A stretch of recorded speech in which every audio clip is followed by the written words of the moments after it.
Praise Lord, जय मसीह की। मैं संजय मौर्य आज आपसे चर्चा करना चाहता हूँ मसीह परिवारों में झगड़े और आशीषों के विषय पर। प्रियो, हम सब ये जानते हैं कि हर एक झगड़े की जड़ में क्रोध होता है और क्रोध के कारण से ही झगड़े होते हैं। परंतु मैं आज मसीह परिवारों को ये कहना चाहता हूँ कि जब जब आपके घरों में तनाव उत्पन्न हो या झगड़े हों, तब तब आप अपने जीवन में, आप अपने परिवार में परमेश्वर के वचन को लागू करिए। और मेरे प्रियो, मैं आपसे यह कहना चाहता हूं कि झगड़ा करिए ही मत।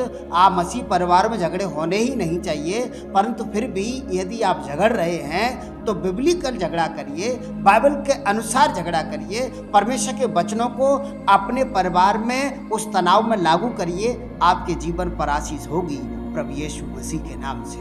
मैं आपके लिए पहला वचन पढ़ना चाहता हूँ। लिखा है इफिसियों 4 अध्याय 29 आयत में, कोई गंदी बात तुम्हारे मुंह से न निकले, पर आवश्यकता के अनुसार वही निकले जो उन्नति के लिए उत्तम हो, ताकि सुनने वालों पर अनुग्रह हो।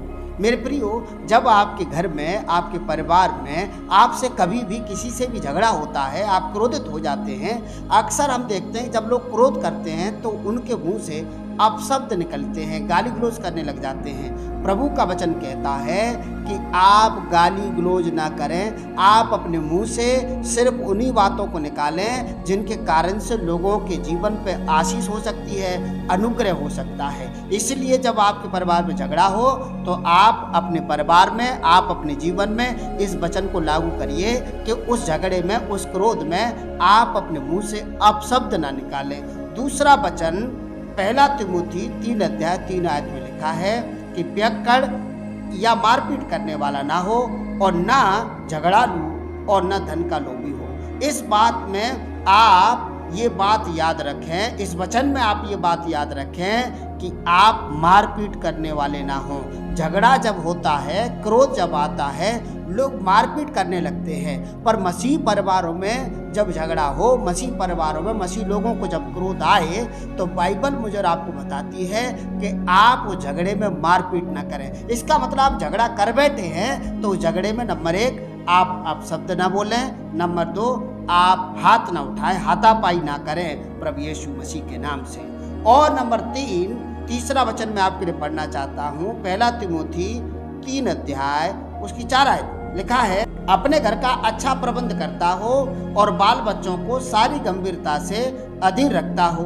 मेरे प्रियो, मैं आपको बता दूं, जब मसीह परिवारों में झगड़ा हो, जब पति पत्नी में झगड़ा हो, तो आप अपने बच्चों के सामने झगड़ा ना करें, क्योंकि ऐसा करने से आप पति पत्नी अपने बच्चों के लिए अच्छा उदाहरण पेश नहीं कर पाएंगे।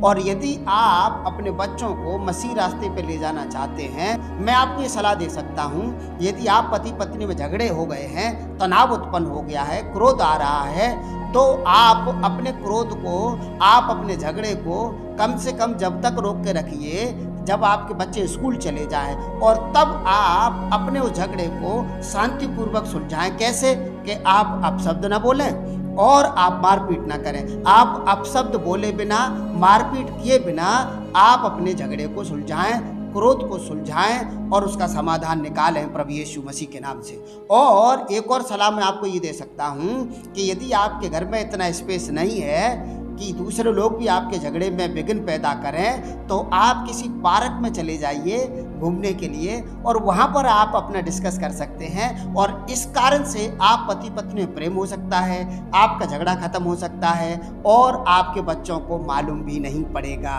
प्रभु यीशु मसीह के नाम से। और मेरे प्रियो, आप पति पत्नी में और आपके परिवार में प्रेम बने रहने और बढ़ने के लिए मैं आपको ये सलाह दे सकता हूँ, कुछ टूल्स बता सकता हूँ। नंबर 1 तो ये है कि आप पति पत्नी एक दूसरे का जन्मदिन याद रखें और अपनी शादी की सालगिरह याद रखें, एक दूसरे को विश करें, बधाई दें, और इसके कारण से आपके परिवार में, आपके शादीशुदा जीवन में आशीषें हो सकती हैं, प्रेम हो सकता है।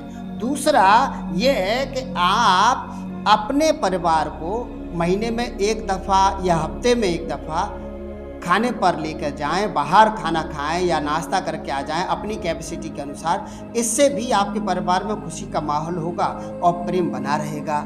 और तीसरा कारण ये है परिवार में प्रेम बने रहने का कि आप पति पत्नी अपनी कैपेसिटी के अनुसार, अपनी आर्थिक स्थिति के अनुसार एक दूसरे को कभी कभी उपहार दिया करें और अपने अपने प्रेम का इजहार किया करें। और इसके कारण से आपके परिवार में झगड़े नहीं होंगे, प्रेम बना रहेगा, आशीष बनी रहेगी प्रभु यीशु मसीह के नाम से। और तीसरा वचन मैं आपके लिए पढ़ना चाहता हूँ, इफिसियों 4 अध्याय उसकी 26 आयत। वहाँ लिखा है, क्रोध तो करो पर पाप मत करो, सूर्य अस्त होने तक तुम्हारा क्रोध ना रहे। मेरे प्रियो, बाइबल मुझे और आपको क्रोध करने की इजाज़त तो देती है, झगड़ा करने की इजाज़त तो देती है, क्योंकि क्रोध से ही झगड़ा होता है। परंतु मैं आपको इस वीडियो में ये बता रहा हूँ कि आप मसीह परिवारों में झगड़े कैसे होने चाहिए। जैसा मैंने आपको पहले बता दिया है कि आप शब्द नहीं निकलने चाहिए, मारपीट नहीं होनी चाहिए, बच्चों के सामने झगड़ा नहीं होना चाहिए। और यहाँ पे लिखा है कि सूरज अस्त होने तक, मतलब शाम तक आप अपने झगड़े को ख़त्म कर लें, अपने गुस्से को ख़त्म कर लें, क्रोध को ख़त्म कर लें। इसमें 2 बातें हैं कि क्रोध करो पर पाप मत करो। आपको जब क्रोध आता है तो आप अपने क्रोध में पाप मत करिए, हाथापाई मत करिए, गाली गलौज मत करिए, नुकसान मत करिए। और मैं जानता हूँ बहुत ऐसे लोग हैं जो छोटे छोटे झगड़ों में भी इतनी बड़ी बड़ी बातें कर जाते हैं, तलाक तक चले जाते हैं, पति पत्नी को बार बार तलाक की धमकी दे देते हैं, या पत्नियाँ भी अपने पति को तलाक देने की धमकी दे देते हैं। मैं आपको बताना चाहता हूँ, बाइबल में परमेश्वर ने इसके विरोध में एक वचन कहा है। मलाकी की पुस्तक 2 अध्याय उसकी 16 आयत में लिखा है कि स्त्री त्याग से यहोवा घृणा करता है। मेरे प्रियो, यदि आप किसी भी क्रोध में आकर के, झगड़े में आकर के, जब आप अपनी पत्नी को या पत्नी अपने पति को त्याग पत्र देने की बात करते हैं, तब आप परमेश्वर को रिस दिलाते हैं, गुस्सा दिलाते हैं और परमेश्वर के वचन के विरोध में जाते हैं। इसलिए मैं आज आपको ये बताना चाहता हूँ कि मसीह परिवारों में जो झगड़े होते हैं वो बिब्लिकल होने चाहिए। एक लास्ट आयत पढ़ करके मैं अपने शब्दों को विराम देना चाहता हूँ। और इससे पहले मैं आपसे ये आग्रह करना चाहता हूँ कि यदि अब तक आपने हमारे चैनल को सब्सक्राइब नहीं किया है तो सब्सक्राइब कर लीजिए, बेल आइकन दबाना मत भूलिए, ताकि आपको हमारे अगले वीडियो की नोटिफिकेशन मिल सके। और मैं आपको बताना चाहता हूँ, लिखा है पहला पतरस 3 अध्याय उसकी 9 आयत में, बुराई के बदले बुराई मत करो और न गाली के बदले गाली दो, पर इसके विपरीत आशीष ही दो, क्योंकि तुम आशीष के वारिस होने के लिए बुलाए गए हो। मेरे प्रियो, यहाँ साफ शब्दों में लिखा है, आप गाली के बदले गाली ना दें, बुराई के बदले बुराई ना करें। जब आप गाली के बदले गाली देंगे, बुराई के बदले बुराई करेंगे, तो आप बाइबल का विरोध करेंगे और इसके कारण से आपके परिवार पर आशीष नहीं रहेगी। यदि आप आशीषित होना चाहते हैं तो परमेश्वर के वचनों को फॉलो करिए, बाइबल फॉलो करिए, आपके जीवन पर आशीष होगी। और बाइबल कहती है कि मुझे और आपको परमेश्वर ने बुलाया ही इसीलिए है ताकि हम आशीषित हो जाएं। हम आशीष के वारिस होने के लिए बुलाए गए हैं। हम खुदा के वारिस हैं मेरे प्रियो, हम उसके घराने के सदस्य हैं, उसके बच्चे हैं। तो यदि आप आशीष पाना चाहते हैं तो आप बाइबल फॉलो करिए। आपके परिवार में जब तनाव होता है, आप परमेश्वर के वचनों को याद करिए और उसके अनुसार अपने परिवार के झगड़ों को खत्म कर दीजिए। आपका जीवन पर आशीष होगी, आपके परिवार में प्रेम रहेगा। मेरे प्रियो, किसी एक व्यक्ति को आशीष नहीं दिया है कि या पत्नी को या पति को आशीष नहीं दिया है, पूरे परिवार को परमेश्वर ने आशीष दिया है।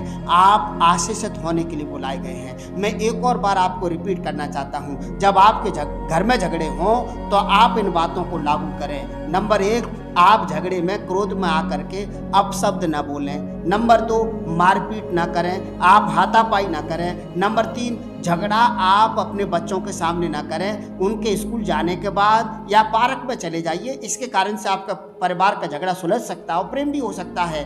और क्रोध आपका सूरज ढलने से पहले अस्त होना चाहिए। क्रोध में आकर के पाप नहीं करना चाहिए, तो वो बिब्लिकल है और आपके जीवन पर आशीषित हो सकते हैं प्रभु यीशु मसीह के नाम से। ईश्वर आप सभी को बहुत आशीष दे। God bless you.